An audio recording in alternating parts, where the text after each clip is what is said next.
العالمين والعاقبة للمتقين والصلاة والسلام على سيد الأنبياء والمرسلين محمد وعلى آله وصحبه أجمعين. أما بعد، فأعوذ بالله السميع العليم من الشيطان الرجيم من همزه ونفخه ونفثه. يا أيها الذين آمنوا من يرتد منكم عن دينه فسوف يأتي الله بقوم يحبهم ويحبونه أذلة على المؤمنين أعزة على الكافرين يجاهدون في سبيل الله ولا يخافون لومة لائم ذلك فضل الله يؤتيه من يشاء والله واسع عليم. هغه اسباب چې موږ ذکر کول چې باغی باندې ایمان بربادیږي د انسان، او دا قیمتي سرمایه چې اصل سرمایه په ټوله دنیا کې امداد چې انسان سره ایمانی، چا سره چې ایمان او د سره ارس شته، چا سره چې ایمان نو د سره سم نشته، دا مکمل تباہ دی د انسان. نو چانه چې ایمان لاړې د دنه ټوله سرمایه تباہ او برباد شو، دنیا هم د غرق او آخرت هم تباہ شو. دا مکمل تاوانی دی که چرته به خبره باندې دی پویږي چې ما څونه نقصان وکړل. نو په هغه اسبابو کې یو سبب هغه د مسلمانانو سره دشمنی او د کافرو سره دوستی ده، والعیاذ بالله. سوچ دی يهود او نصارا سره دوستی وکي، دا غي صفت کوي، دا خلق دی، نعوذ بالله. په دې باندې انسان نه ایمان زی او مرتد کیږي په دې باندې. دا خبره یاد کړئ، قران کې دا ډیر ذکر د زیبزه او عجب خبره ده چې قران کې الله کوم ځای کې هم د دې کفارو بدی بیانې د يهود او نصارا او دې سره د دشمنی خبره کوي. نو ایمان ولو ته ای ایمان ولو تا ته به ایمان ولدا ځان ته چې مؤمن وي، کافر نشي چرته خلی دعوی کې د ایمان اسنه چې کافر شي د مسلمان دوستی به زه پرې د مسلمان یې ته او د کافر سره ولاړ، کافر سره دوستی کې دا کارونه دا رکوع چې کومه د سورته مائده د 51 آیت نواله دا رکوع شروع شوی دی، ټول رکوع کې دا خبر روانه چې ایمان ولو یا ایها الذین آمنوا دي زنه شروع ده، یا ایها الذین آمنوا لا تتخذوا اليهود والنصارى اولیاء. ای ایمان ولو يهود او نصارا سره دوستی نه کوي، يهودي نصراني ستاسو دوست نشي کېدل. بعضهم اولیاء بعض، بعضی د دوی دوستان د بعضو دي، خپل منځ کې دوستان دي، د اسلام خلاف د مسلمان خلاف خپل منځ کې دوستی ده داوي. ومن يتولهم منكم فانه منهم، چا چې پتا شو کې دا غوي دوستی وکړه دا غوي نه وګرځیدا، دا مؤمن پاتې نشول، دا کافر شول، دا غوي نه وګرځیدا. دا الله فتوا ده، دا مفتی فتوا نه چې سړی ډیره سخت خبره ده، دا رب خبره ده. دا الله په نسبت باندې دا سړی مؤمن پاتې نشو چې د يهودي نصراني دوست شو، او يهود او نصارا دنه خوشاله شو، د دې صفت وکړه. يهود او نصارا بدنه کله خوشاليږي، کله به دې صفت کوي چې کله ته دا غوي طریقې او دا غي لار او دا غي ملت او دا غي دین اختیار کړي، دا غي نظریه اختیار کړي. لکه دا خبر الله رب العالمین په سورته بقره کې فرمایلی دا ولن ترضى عنك اليهود ولا النصارى حتى تتبع ملتهم. تانه اچر يهود او نصارا نشي خوشاله دي، نشي در ناراضي کېدل تر هغه پورې چې ته د دوی د ملت تابعداري اختیار کړي. نو دلته الله رب العالمین فرمایي چې تاسو د دې سره دوستی مکوئ، کوم کړل نو دا غوینه بشمار شي، به په دې تهجد هم نخلاصيږي، په دې منځونو په دې روزو باندې به نخلاصيږي، په وګړه ګیرم به نخلاصيږي، بلکې ته به دا غوینه شماري ک جامه دې سپینه ده او ک جامه دې برګه ده،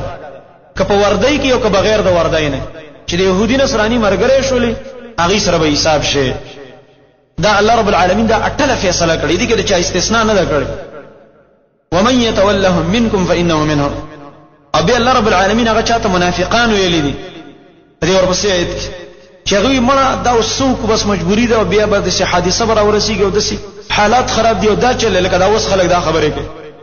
د دې د وجنه منافقان په هغه زمانه کې ویلي د رسول الله صلی الله علیه وسلم زمانه چیرې موږ د دینه یریګو نخشا ان تصيبنا دائره، موږ یریګو کدی يهودانو سره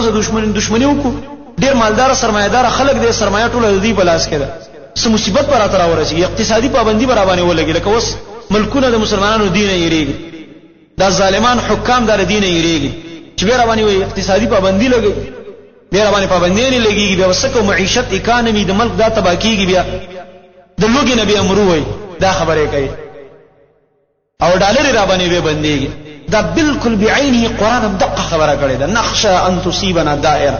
منافقان به دغه خبره کوي چا چې ایمان نه بي ایمان انسان به څه وای چیرې به صحابه سره ورسی مصیبت سره مخامخ کیږي د لوګي نه به امرو څه شی بخرو دا خبره کوي دا منافقانو خبري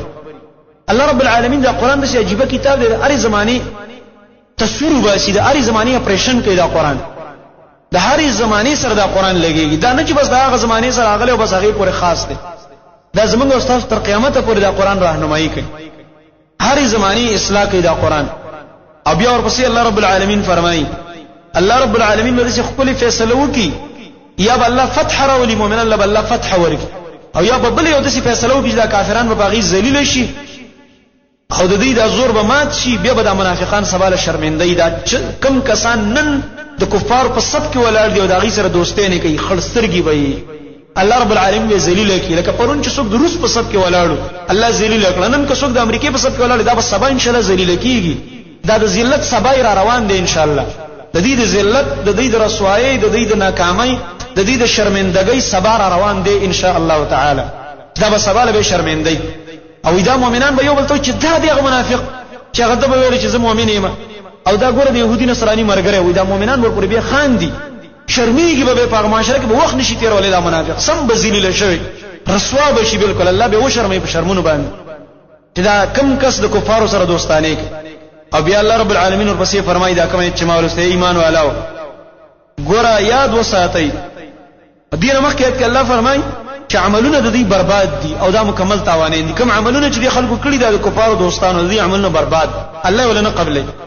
الله رب العالمین غیرتی انسان خوخي غیرتی انسان او د مؤمن سره ولاړی کافر سره نه ودرېږي د به غیرت انساني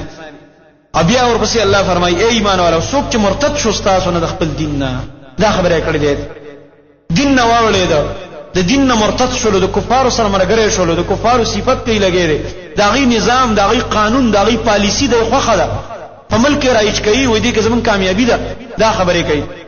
الله رب العالمین فرمایي زم سپر واکم فسوف یأتی الله زر دې چې الله با راولي بقوم یوبل قوم تاسو به الله لری کی بل قوم به الله راولي غیرتمن کمال ولا خلق چې دای په 15 صفات 15 خسته صفات به باغی الله فرمایي تاسو به لری کوم بل قوم براولم څنګه قوم به يحبهم ويحبونه الله به دا غوي سره مینه کوي او دوی به الله سره مینه کوي دغه خسته مؤمنان به الله راولي تاسو به بدل باقی ایمانون والا به الله راولي چې الله به دا غوي سره محبت کوي او غوي به الله سره محبت او څنګه صفات به وکي اذله علی المؤمنین عزه علی الکافرین دا به د مزیدار مؤمنان د رسته چې الله راولي چې دا به د مؤمنانو په مقابل کې بزان عاجز غني او د کافر په مقابل کې وکلک ولاړی مسلمان مخې ته عاجزي کوونکې او د کافر په مخ کې سختی کوونکې مسلمان سره نرمي کوي کافر سره سختی کوي دا د مؤمن صفات دا چې خلق الله رب العالمین راولي اوس خو منافقان چې هغه دسي کوي دا د کفار مرګري مسلمانانو سره سختی او کافرانو سره نرمي کافرانو تاوی بوټانو لا پالش کوي چې تنخوار لراکي د کافرانو بوټان پالش کوي او د مسلمان کور په دغه باندې ولي بارود په ورغورځي مسلمان کور را نه دي مسلمان بی عزتی کوي او ځان ته وی کلمې والا او د کلمې جنازه وخت کله الله رب العالمین فرمایي د په ځای الله بل غیرتمند راولي هغه به د مؤمن په مقابل کې نرمي مسلمان سره به محبت کوي د مسلمان رور به مرګري وي او د کافر په مقابل کې به سختی د کفار سره به دښمنی کوونکي یجاهدون فی سبیل الله د الله لپاره کې به جهادونه کوي ولا يخافون لومة لائم بل صفات بدای د کوم ملامتګر د ملامتیانه بنېریږي خلک یې ډېر ملامت کوي چې لکه دا کوم لار دی اختیار کړی دا تشدد دی او پلان دی دا بنیاد پرست دی او دا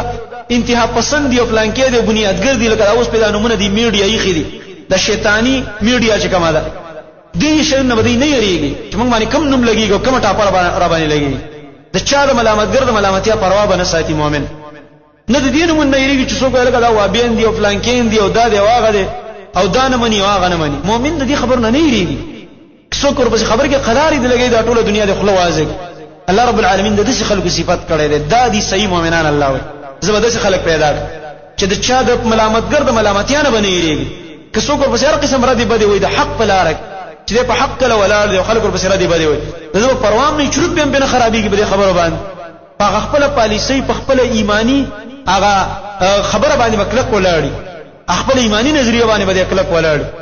د دې آیت نه دا معلومیږي دی ایتون نه دا ټوله رکوع سره وګوري دین دا معلومیږي چې د کفار سره دوستی کول دا ایمان بربادوي. دیو جن ورپسې به الله رب العالمین فرمایي ورپسې بلایت چې انما وليكم الله ورسوله والذین آمنوا، ستاسو د دوستانی لایق خو الله دی او دا رسول او مؤمنان دي. کافر پرې دی الله سره دوستی وکي، دا د رسول سره وکي، تابعداري اختیار کړي او د مؤمنانو سره دوستی وکي. هغه مؤمنان چې د منځ پابندي کوي او د غرنګا د زکاتونه ور کوي او رکوګانی کوي، الله تعجزي کوونکي مؤمنان دي. او دین بعد به بل رکوع کې ورپسې لس علتونه د دې ذکر کړي، لس وجوهات چې ولې به د کافرو سره دوستی نه کوي، دښمنی به سره ولې کې، ځکه چې ستا په اذان پورې خاندي، دا د اذان دشمن دی، دا د الله به ادبی کوونکی دی، دین ته ټوقي او خندا په نظر باندې ګوري، ستا اسلام پورې خنداګانې کوي، اسلام پورې د ډرامې جوړې کړې، پر رسول الله صلی الله علیه وسلم باندې کارټونونه شایع کړه، اوس په غیرت نه مسلمان کړه. عجب خبره ده، قران مخکې نه دا خبره کړې ده، سورله سو کاله مخکې الله ویلي دي چې تاسو د اذان نه مني، اذان پورې خنداګانې کوي او دا رنګ دین پورې ټوکې او خنداګانې کوي، دا دین ورته لوبي ښکاری. اوس هم دا کمیونست چې کوم دا کمیونست د خلقین او د روس کې چې تعلیمونه کړو، هغه هم دا ویلي دا مذهب چې دا یو نشه ده، وای دا دین وای خلک نشه شوی دي، نشه کړي دا وای. ګوره دا خندا کوي په اسلام پورې او په دین پورې خنداګانې کوي. اوس هم د قشان چل دي، دا کفار هم د قشان ته خبرې کوي چې دا وای څه بس پته نه لګي، نشه وي دي، دماغ ته خطر دی خلک په ځان باندې ونه پوي. او دا د الله د محبت نشه ده، دا د الله د مینې نشه ده چې په مؤمن باندې خطر ده، دا هغه نشه ده د الله رب العالمین د محبت. تاسو کې د شیطان نشه ده او د مؤمنانو کې د الله رب العالمین د محبت نشه ده. هغه خپل نشه د الله د مینې کې مست ده، دې نشه مست کړی دی، ذکر د سیده کار کوي، دا صفت به ذکر راغلی. لس وجوهات ول ذکر کړي، لس چې د دې زو وضاحت کوم ډیر وخت نسی، غرض مې دا مقصودی خبره دا و د کفارو سره چې دوستی کوله، د کفارو صفت دی او نعوذ بالله والعیاذ بالله، دا انسان دی به د ایمان الله سوینځي، د نه ایمان لاړل، دا د ایمان بربادون کې ډیر لوی سبب دی. قران کې زیب زی الله دا ذکر کړی دی، ډیر سوراتونو کې او ډیر آیتونو کې دا خبره الله رب العالمین ذکر کړی دی. د الله دشمن به دشمن ګڼي او د الله دوست به دوست ګڼي، په دې باندې لند ځان پوهه. څنګه چې ته د خپل پلار دشمن ګڼي او چې د پلار دشمن سره دوستی کې پلار درته بی غیرت وي، تر دل پیغور درکې، خلک درل پیغور درکې چې ګوره پلار سره دشمن دی او تو سره ناستي خنداګانی کې او ډوړې او چې سره دا وکي. نو د الله رب العالمین د رب دشمن سره څنګه دوستی کې، د الله رب العالمین دشمن ته څنګه دوست وي. او بل سبب هغه د کفار مشابهت دی، کفار سره چې د مشابهت کوو داغي طریقې دی خوخي، داغي پشان لباس، داغي پشان خبره اترې، دا دی خوخو، داغي پشان غم خادي دی خوخه، نو دا د انسان د ایمان بوزي. رسول الله صلی الله علیه وسلم فرمایلی لیس منا من تشبه بغیرنا، هغه کس زمونږ نه دی څنګه چې زمونږ نه غیر د کفار مشابهتونه کوي، کوم چې زمونږ نه غیر قومونه دي، دا سخت دی حدیث دی. هغه کس رسول الله صلی الله علیه وسلم فرمایي زما مرګره دي ځان ته نه وای، زما امتی دي ځان ته نه وای چې لا دې ماته نسبت کوي چې دا زمونږ نبی دی او رسول الله صلی الله علیه وسلم پیغمبر دی او کلمه مې ویل. لیس منا، دا الله نبی فرمایي زمونږ نه دی. من تشبه بغیرنا، زما مشابهت نه کوي، د نبی په شان شکل نه جوړي، د نبی په شان لباس نه، د نبی د دشمن لباس اختیار کړي، د نبی صلی الله علیه وسلم د دشمن شکل اختیار کړي او د محبت دعوی د رسول الله صلی الله علیه وسلم سره کوي. رسول الله صلی الله علیه وسلم فرمایي لیس منا، ته زمانه نه. دا څومره سخت خبره ده. او بل حدیث کې راځي رسول الله صلی الله علیه وسلم فرمایي من تشبه بقوم فهو منهم، چا چې کوم قوم مشابهت اختیار کو دا غوی نه دي، هغه قوم کې به الله را پاسي، دا غي په سب کې او قیامت کې ولاړی. نبی پیغمبر په خپل سب کې پریدي، نبی صحابه کرام پریدي، نبی تابعین پریدي، نبی مجاهدین پریدي، نبی د عام مؤمنان پریدي، څوک په خپل سب کې نه پریدي. ایو کس مولا دکی ور کوي، دا بزید هغه چا په سب کې ولاړی چې چا په شان د طریقې کولې، د چا طریقې چې د خوخه چې پلان کې زما ایډیل دی، پلان کې زما ایډیل دی، د ایډیل جناب محمد رسول الله صلی الله علیه وسلم نو. الله رب العالمین قرآن کې مونږ ته وایي چې لقد کان لکم فی رسول الله اسوه حسنه، یقینا تاسو لپاره د الله رسول صلی الله علیه وسلم کې نمونه د تابعداري خيستا، دغه نمونه ته ګورئ، دغه تاسو لپاره نمونه ده، دغه نبی ته وګورئ چې هغه څنګه شکل او دغه څنګه لباس او دغه څنګه طریقه وا، څنګه نکاح کړي دا، څنګه مړی حق کړي، جنازه په کومه طریقه باندې کړي، تجارت څنګه کړي دي، حلال حرام دا ټول تزدکه، عبادت څنګه کړي، مونږ څنګه کړي دي، او دغه رنګ نوري طریقې د بندګۍ دا دغه نزد کوي. پاغي کې تاسو لپاره نمونه ده، مونږ لګي بل چاته ګورو، نو دا د ایمان تبا کون کې شه ده.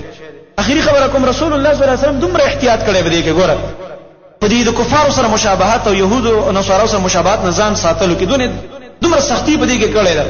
چې د الله په بندګۍ کې مسر مشابهت نه دی کړې د الله په عبادت کې ګور لکه دا غیر پر لوی مثال امام ابن تیمیه رحم الله په دې باندې کتاب لیکلی اقتضاء الصراط المستقیم لوی کتاب دی ډیر مثالونه په دې باندې راوړي او ټول کتاب په دې لیکلی دی چې کته ځان ته مؤمن وي نو د کفارو د يهودو سره مشابهت باندې نه به دا غي په اخترونو کې خوشاله نه کې چې دا کریسمس دی د عیسایانو اختر دی دا د يهودو اختر دی دا د هندوانو اختر دی دیوالی دا پلان دا دې کې شرکت نه کوي یا د سیکانو اختر دلته زمونږ د وزیرانو ملور شي غزیاړو ټوټه په غاړو کې راچوي دا غي دغه ته درمسال ته ور روان دا ایمان دی د ایمان نه دی دیو جن علماوی کچرته د کفارو اختر او تاور له یو اگئی په هدیه کې صرف ورولېږي یو اگئی په هدیه کې ورولېږي د چرګې نو ایمان بدن لاړ شي په دې باندې د دین ممزان سات استغفر اختر شته کنه استغفر د خوشالۍ ورسته تعالی سبحانه چې د هندوانو د اختر پر ورځ خوشالي کوي د نسوارو سره لګي خوشالي کوي په کریسمس کې د يهودو سره لګي خوشالي نه کوي غیر مبارکباد ورلېږي چې مبارک دې شستاسو اختر دینن د سره دې دغه مبارک نشي تبا دې هغه برباد دې جهنم ته روان دي ته مبارک دي ته دا خبرې کې دا شکار وکي د دین بزان ساتي د کفارو د مشابهت نه لوی مثال دی دا ګور د الله په بندګۍ کې ورسره رسول الله صلی الله علیه وسلم مشابهت نه کړ نبی صلی الله علیه وسلم مدینه ته لاړ يهودو با د لسم محرم باندې روزنی ولا ته پوښتنه کو دا ولی وې دا ځکه چې په دې ورځ باندې زمون پیغمبر ته نجات ملاو شوی موسی علیه السلام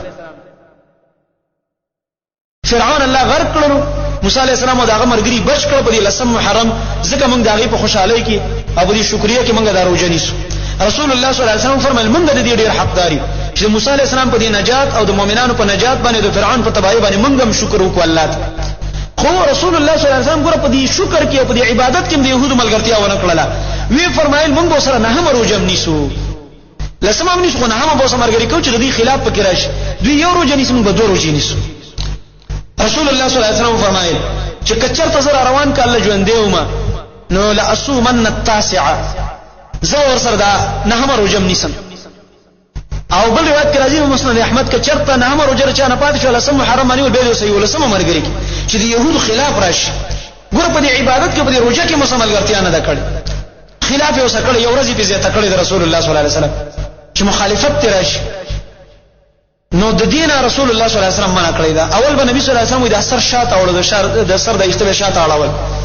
چې کله مدینه ته لاړ وی کته چې يهوديان د سر اختشاته اړي لار په کې نو باسي رسول الله صلی الله علیه وسلم کې لار وېست ګور مخالفت یې وکړل لار به کې وېستله اول به خې طرف ته اثر ګمنځ کې به ګس طرف ته مینس کې به ولکر خو وېستله لار به کې جوړ کړل مخالفت به کو دي نو د يهودو نصارا او د کفارو د مشابهت نزان ساتل دا د ایمان حفاظت ده او چې د دې مشابهت څوک اختیار کړي دا د ایمان لپاره تباہی ده الله رب العالمین زموږ ستاسو حفاظت وکړي سبحانك اللهم وبحمدك اشهد ان لا اله الا انت استغفرك